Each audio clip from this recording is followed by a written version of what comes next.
past 2 weeks we've heard all about the club rugby season, which is well underway. Today I'm joined by Kane and we're finding out about Rippa Rugby. Kane, thanks for joining us today. Now, can you tell us about the initiative of Rippa Rugby, what it is and how it works, the structure of it? The way Rippa Rugby works in the Bay of Plenty Rugby Union is at the moment we have modules, so these are after school Rippa Rugby modules where kids sign up, come play Rippa Rugby for the day. That runs over 6 weeks. What that leads into is the Rippa Rugby World Cup. The Rippa Rugby World Cup are regional events, so Central Bay and Rotorua, Eastern Bay and Whakatane, and Western Bay and Tauranga. So we have 3 regional events where it's a Rippa Rugby World Cup, 24 schools in each event, and each school represents 24 countries, so on world ranking, so 1 being New Zealand, 24 being Chile, I think. So everybody gets a t-shirt of that colour, New Zealand getting black, Chile getting red, I think. Has a Bay of Plenty Rugby Union logo on the front, Rippa Rugby on the other side, and it's sponsored by Eastpac. That's their t-shirt to keep. And then the top 4 from that tournament in each division, there's 2 divisions, a Year 3 and 4 division, a Year 5 and 6 division. Top 4 go through to the Bay-wide tournament, which is the best of those 3 regional tournaments, and then the winner of the Year 5 and 6 division goes into the New Zealand Rugby Union competition, which is the best from Canterbury, Southland, King Country, all the rest of the other unions around the country. So a big thing for Bay of Plenty Rugby Union, and this year a big thing for everyone else's union as well. Yeah, it must be real exciting for the students at these schools to be able to engage in the Rugby World Cup in this way. How are the schools taking to it? The schools take to it sort of a little bit differently because Western Bay has had their competition running for about 5 years, so they fill up within 24 hours. Eastern Bay are a little bit different, where their first year was last year. We didn't fill it up as such, but this year they've taken to it as well. And Central Bay is the same, where it was a bit of a younger tournament, but they've also filled up. So I really think it's one of the biggest sports in Bay of Plenty, where we have over 60 schools involved. So big tournament. Yeah, that's awesome. So what is the overall purpose of Rippa Rugby? Our purpose of Rippa Rugby was designed by NZRU as a non-contact version of the game.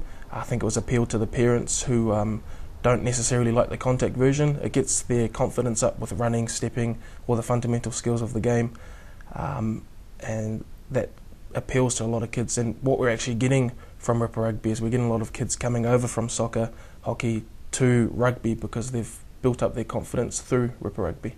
So that's our purpose there, is to build up a bit of confidence, get people enjoying our game, and then coming over to the full version of the game. So how is Rippa Rugby different from the normal set day kids rugby? At the moment, our tournaments, the way I think the biggest difference would be the non-contact. So in Rippa Rugby you get a belt, a Velcro belt, 2 flags, and the way that you make a tackle is by ripping off one of those flags. Small differences would be time. A Rippa Rugby game takes about 15 minutes. Those would be the biggest differences as far as I know. So just non-contact, and the way you make the tackle is by ripping. Yeah. And is it more so girls could get involved as well? Yes, girls get involved all the time. So what happens is in our tournaments we have a rule as such that 3 girls must be in the team, 2 playing at one time. And what you'll find though is that a lot of these girls are really good at it. So it makes it what would the word be? A starter for them into the rugby? Yeah, definitely a starter. I mean, we have some great girls in Bay of Plenty Rugby who have made, the national women's team. Exia Edwards would be a good example, who used to work for Bay of Plenty Rugby. And what you'll find is probably that Rippa Rugby would be a pathway for these girls into rugby. That's quite interesting. Is it also a pathway for the others as well? Like, are there quite a few opportunities that can come from being involved in Rippa Rugby?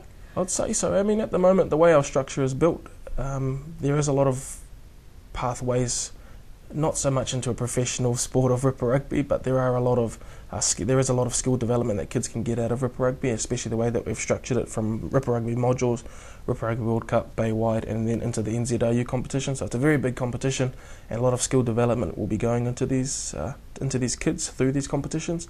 So in terms of pathways, I think that definitely helps their pathway. So when does Rippa Rugby all kick off? Rippa Rugby's already kicked off. We have our Rippa Rugby modules running at the moment. We tried to start up about 8 they didn't go as well, where we got 3 running, but still we have over 500 kids in those modules.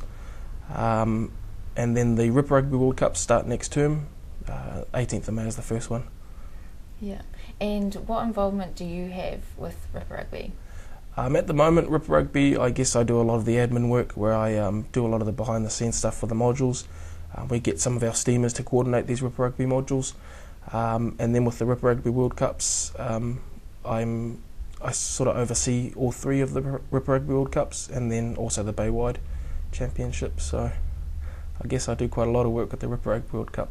Yeah. And the school development as well, where sometimes I'll go into schools, run the training sessions there, upskill teachers, upskill kids on what the game of Rippa Rugby is. Yeah. What do you enjoy about being able to go onto the schools and do this with the kids? I think the biggest thing I enjoy is probably seeing the soccer kids actually fall in love with rugby. I think that's my biggest thing, where soccer kids have got a good awareness of space. And what I'm seeing over the last 2 years is that a lot of these soccer kids are actually coming over to rugby because they think they can do it, and what they are doing it, they're doing really well, and they're actually falling in love with rugby, and they're sticking with rugby. Oh, that's awesome. And that was through Rippa Rugby, so cool. All is good. Thanks, Kane, for coming on the show. That's cool, thank you. Kane Haynes from the Bad Penny Rugby Union. Rippa Rugby, it's all go. Now, next week, Kane will be joining us again, and we'll be talking about the holiday program. Now, after the break, we go to Zespri to hear about how the tsunami has affected exports.